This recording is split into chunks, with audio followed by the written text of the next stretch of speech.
나를 위해 이재명 부드럽게 변신 중. 이재명 후보와 민주당이 새 슬로건을 공개했습니다. 기존의 슬로건은 이재명은 합니다였는데 어떻게 바뀌었을까요? 앞으로 제대로 나를 위해 이재명으로 슬로건을 바뀌었어요. 전용기 의원님, 이게 새로운 대한민국 이재명은 합니다라는 굉장히 선언적인 힘찬 슬로건에서 앞으로 제대로 나를 위해 이재명 상당히 좀 부드러워졌어요.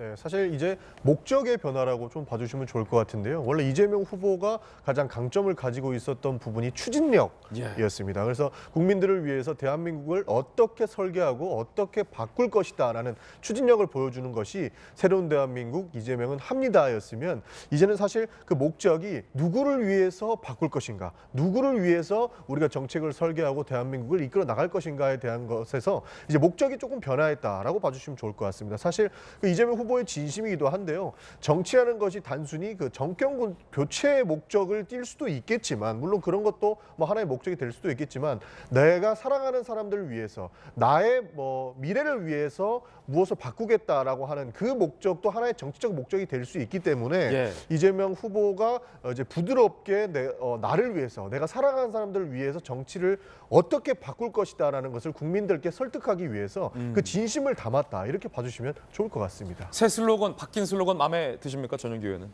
나를 위한 정치가 있다면 처음에 이제 꿈꿀 수 있는 사회라 되지 않을까 하는 기대감에서 저는 좋다고 그렇게 평가합니다. 예, 슬로건 이야기 한번 봤고요. 이재명 후보가 김건희 씨의 사과, 윤석열 후보 김건희 씨 부인의 사과와 관련해서 이재명 후보의 장남, 이 상습 도박과 또 성매매 의혹과 관련해서 직접 사과를 해야 하는 것 아니냐라는 기자들의 질문을 받았습니다. 그러자 이 질문에 대해서 이재명 후보는 어제 대통령의 아들은 남이다 사실상 라고 얘기를 해서 많이 보도가 되고 있습니다. 그 내용 함께 보시죠. 김건희 씨는 모습을 드러내 사과했는데 아들은? 이라는 질문에 대해서 사과를 원하니까 해줄게, 이런 건 국민들 보시기 불편할 것. 대통령 배우자는 공적 존재지만 대통령의 아들은 성년인데 사실상 남이다 라고 이야기를 했습니다. 박정아 공보실장님, 어떻게 보십니까? 그러니까 이재명 후보의 취지는 영부인이 미치는 영향에 비해서 아들이 미치는 영향은 미비하다라는 취지였어요. 그런데 그 표현이 대통령의 아들은 사실상 남이다라고 해서 일각에서는 아들을 손절하는 거냐라는 얘기도 많이 커뮤니티에서 회자가 되고 있는데, 일단은 그 아들이 듣기에는 서운할 것 같아요. 만약에 내 아들이 아빠가 어디 가서 야, 너는 인마 남이야, 그러면 좀 서운할 것 같아요. 제가 사실은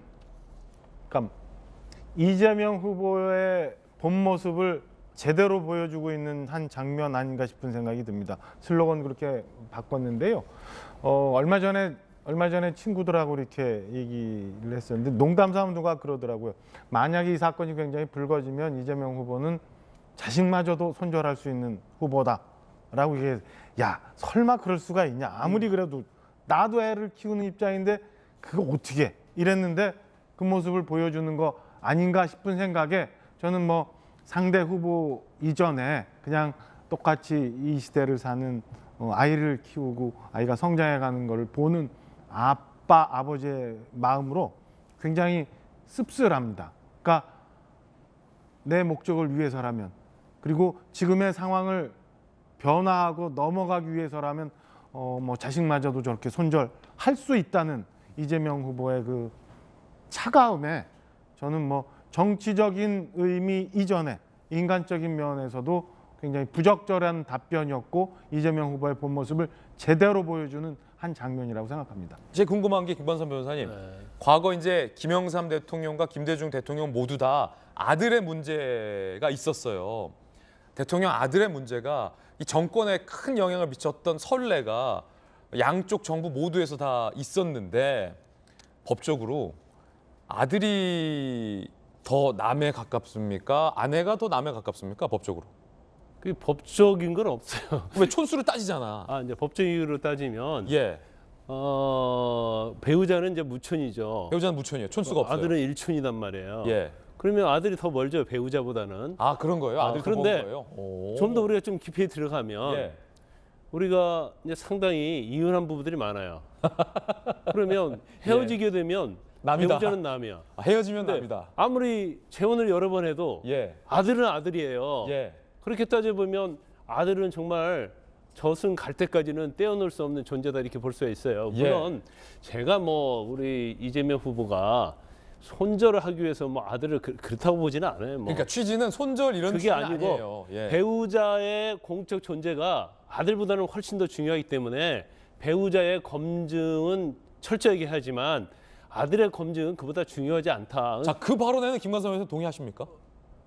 아니 저는 어느 정도 동의해요. 왜냐하면 대통령에 미치는 영향은 배우자가 훨씬 중요하긴 맞아요. 그렇군요. 그렇지만 이걸 우열을 가릴 수는 없는데 지금 뭐 이재명 후보는 결과적으로 윤석열 후보를 공격해야 하는 입장이잖아요. 예. 그러면 자기 아들의 어떠한 부적절한 측면보다는 김건희 씨의 어떤 그러한 여러 가지 의혹이 더 중요하다 이제 그런 걸 표현하기 위해서 한 얘기인데 예. 저거 남이다는 얘기는 사실은 맞지 않고 부적절해요. 네. 그런데 워낙 이제 그런 관념을 머릿속에 두고 얘기를 하다 보니까 예. 결국 아들이 남이 돼버린 거예요. 아들 입장에서 굉장히 서운하겠죠. 표현엔 동의하지 못하지만 취지에는 일정 좀 동의할 수 있다라는 김관섭 변호사의 의견 들어봤습니다.